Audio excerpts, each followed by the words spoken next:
The grocery store's hummered lights cast a harsh shadow over faces that seemed worn out and anxious. Michael Chen was standing in the checkout line with his 2-year-old daughter, Lily, clutching her stuffed giraffe, knowing that she had been fussy all afternoon. They had only left home with 2 more babies, and even this small purchase felt like putting money on hold. At the age of 32, Michael had foreseen a new beginning in his life as an architect, working his way up the corporate ladder with his wife and daughter, Sarah, who had passed away suddenly and without warning when she was only 6 months old.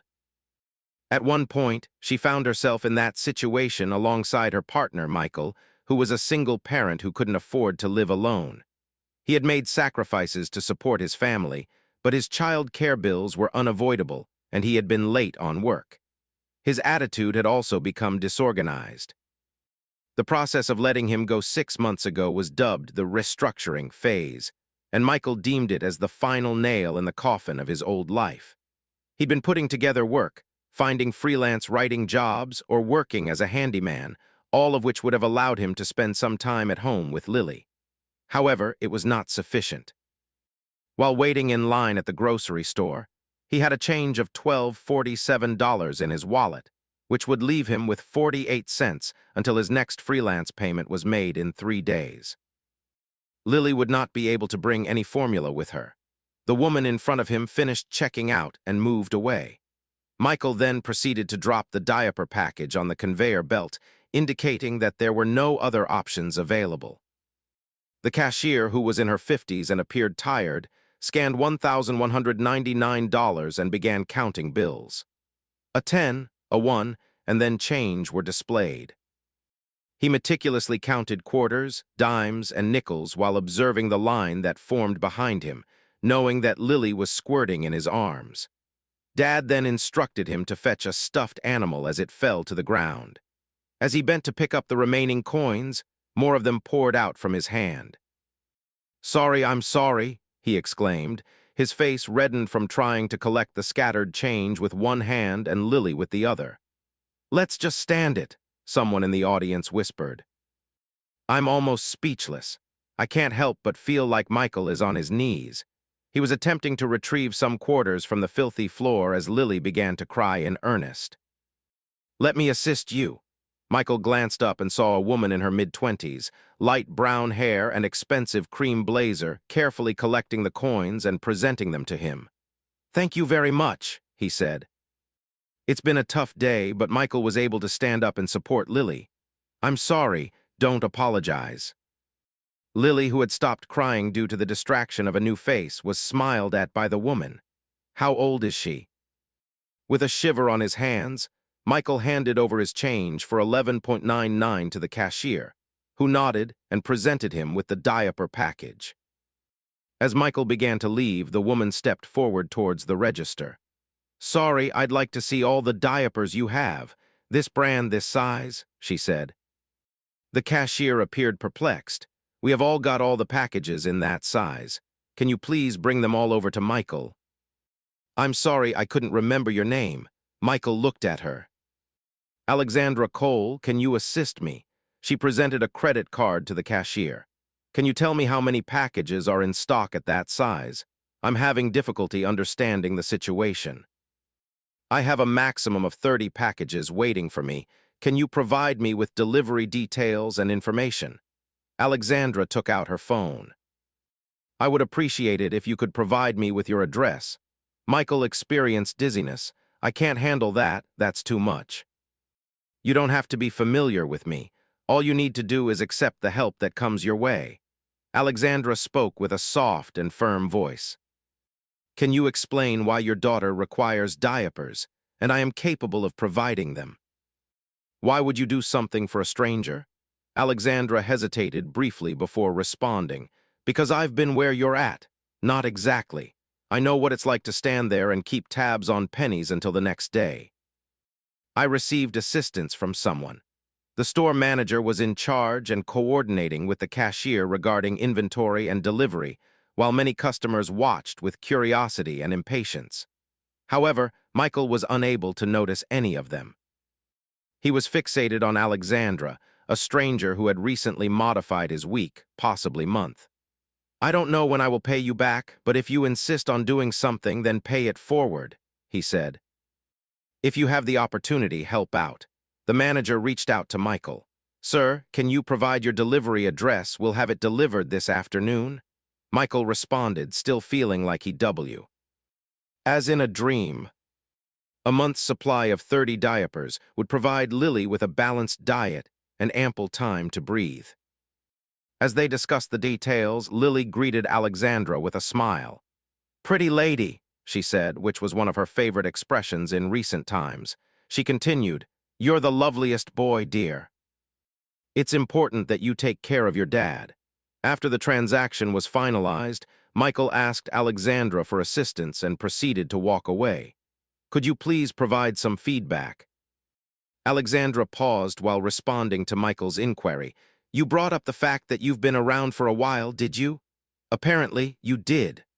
She shared that her daughter had married and had her own children. However, when she was younger, her father left the family. One day, while I was working at a minimum wage, I walked out the door, shopping with an electronic calculator and putting things back because I couldn't afford them. Her voice grew increasingly distant, and she once told me that I would pass the savings on time when I got to Walmart, and then had to leave for another store due to being shortchanged. It never fails. Can you explain what happened and how you got there? Michael pointed at her pricey clothes, which had already saved hundreds of dollars in diapers with a single swipe. By working hard and attending night school, I was able to build a business from scratch with luck, finding the right opportunities. I am the owner of a consulting firm that helps small businesses succeed, and Alexandra provided me with my personal cell number on the backside of my business card. If you require anything else, please contact me. I cannot tolerate taking too much from you. I'm giving it away without any restrictions. Alexandra gave him the card. Michael, I saw your face in the checkout line. The desperation, shame, and exhaustion were evident to me. I knew it existed. Help me out. Over the ensuing weeks, Michael was consumed with thoughts of Alexandra Cole. He had searched for her on the internet and found her to be even more prosperous than he had imagined. Her consulting business was worth millions of dollars. She was a member of charitable boards. Despite this, she was extremely successful and even helped him through the checkout line at a grocery store. As promised, the diapers arrived that afternoon, and Michael stood in his apartment surrounded by diaper boxes, crying. It was the first time in months that he didn't have to worry about this particular item. It was the first time since Sarah's death that he had seen him struggling and being sympathetic towards her. He finally summoned the phone number on Alexandra's card a week later. Hello, Miss Cole. This is Michael Chen from the grocery store. Hi, Michael. Thank you for dropping by. How are you? How is Lily? Thank you so much. It's amazing. The use of the diapers was a game changer. I'm wondering if you knew that you hadn't just called to thank me. Michael took a deep breath, and I feel like asking for help, but I also don't feel comfortable asking. Is there anyone you know who needs architectural drafting help? I'm attempting to expand my freelance business, but it's taking a while and I don't have many contacts. As for you, I worked for Morrison and Associates for 6 months. I'm currently freelancing to figure out what to do with my time and skills. If you're interested in sending your portfolio, please send it to me via email. I have clients in various architectural disciplines. Despite Michael's expectation of a recommendation or contact information, Alexandra reached out to him with an offer within 48 hours. My friend is in need of someone to assist with drafting and designing for his new residential development project. The project consists of 30 houses that can be completed remotely, with a price tag of $5,000 per house. The total project cost $150,000, and Michael was close to dropping his phone on the $50,000. It's at market rate. You're eligible. Your portfolio is outstanding. This isn't a charity, Michael. I'm at a loss as to what to say in this business. Let's just say that you're willing to take the job and produce high-quality work. After taking the job, Michael found it to be a challenging yet enjoyable experience, showcasing the design skills he'd honed in on for the longest time. He also found joy in the lack of stress caused by overspending. He could buy food without having to calculate every cent, replace Lily's worn-out shoes, and breathe. 3 months into the project, Alexandra welcomed him for lunch. Upon meeting at a small cafe, Lily was immediately captivated by Alexandra, discussing her giraffe, new shoes, and everything else related to her toddler world. "You're doing an amazing job with her, Michael. I'm giving it my best shot." There are days when things get better. That's parenting in brief. "Alexandra, could you please ask me a personal question?" What transpired to Lily's mother, Michael felt. The familiar pain in his chest after a car accident occurred when she was only 6 months old, and the driver was drunk. "I'm so sorry, I lost Sarah on the spot every day." Michael viewed Lily's coloring book for her children, but the most unsettling aspect is that she won't remember her. As a result, I attempt to share Sarah's story, pictures, and memories of her to keep her alive. Despite the difficulty, you're doing a good job. I can confidently say that my daughter doesn't remember much about her father, and she did just fine. Alexander's voice softened as they talked about their intense efforts to make a difference in their lives. They discussed topics such as raising children, grief, and healing, reconciling with the challenges of balancing work and single parenthood over the weekend. Michael realized that he had been having a good time for the first time in his life. As they prepared to depart, Alexandra offered to reunite with him, but not as friends or charitable entities. Perhaps she was hesitant at first. "Maybe more than just friends, if that's something you're willing to try." Michael expressed gratitude towards her kind, generous, and understanding behavior, but I must take it in stride. "It's been a little over 2 years since my mom last killed me. I've learned that nothing is perfect, just slow." Lily slept in her own house and had coffee dates with Alexandra, while dinners were arranged according to the babysitter's schedule. They enjoyed walks in the park together, with Michael always holding their hands. She realized that grief was a slow and gradual process, and that it happened in small increments. Eventually, Michael found himself in love once more, but not as deeply as he had loved Sarah before. The love was founded on mutual respect and genuine love, with Michael proposing marriage in the grocery store checkout line. A year later, despite the incongruity of his previous relationship, Alexandra expressed her desire to be married. Despite being in the same aisle as each other and not buying diapers, Lily, now 3 and fully potty-trained, asked Michael if he could ask for her hand in marriage, while confused shoppers walked past him. "Alexandra Cole, will you marry me?" she asked, and Alexandra began laughing. The idea of proposing at a grocery store is understandable, given that you've saved my life. Michael opted for an inexpensive ring, which was not expensive given Alexandra's financial situation. "When I was at my lowest self-esteem, you saw me and didn't look awry. You believed me and you loved me. I aspire to do the same for you for the rest of my life." Yes, absolutely. They got married 6 months later. The bride-to-be was Lily, the flower girl with a strong work ethic, while Alexandra's daughter was the maid of honor.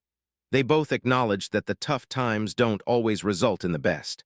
Michael remarked, "I was shattered and frightened, and I was certain that good people still existed. That kind of spirit prevailed over me." During their wedding ceremony, Michael spoke about his broken heart. During Alexandra's experience, she mentioned that she was accomplished but had a feeling of missing something significant. As she saw her struggles, I realized why I had put in so much effort, not for financial gain or social standing, but for the opportunity to make an impact. The significance of your contribution was evident in the fact that when they recounted their encounter, they would always turn back to the checkout line at the grocery store, where Michael was at his wits' end, counting pennies for wipes, and Alexandra had stepped in to help. Michael would say, "I'm counting change." Alexandra stated that she was grateful for the opportunity to be a helping hand in times of crisis, as she knew she could use it. The foundation they founded helped single parents with critical needs such as food, groceries, child care, and medical bills, which could be devastating for someone who was already struggling. She added that everyone needs help at some point, even those who didn't. There's no shame in that. The only shame is avoiding people when they need you. Michael had been running erratically at the grocery store when a stranger unexpectedly said, "I'll take them all." Not just providing diapers, but also providing hope and a reminder that he was not alone and that someone cared. Sometimes, salvation comes in unexpected ways, such as wearing an expensive blazer and shopping at the same grocery store, or saying yes when others have declined. Michael had been penniless, frenzied, and without options. His mother, Alexandra, had triumphed, been philatelists, and sought out meaning. They finally met in a grocery store checkout line. He had spent his last breath.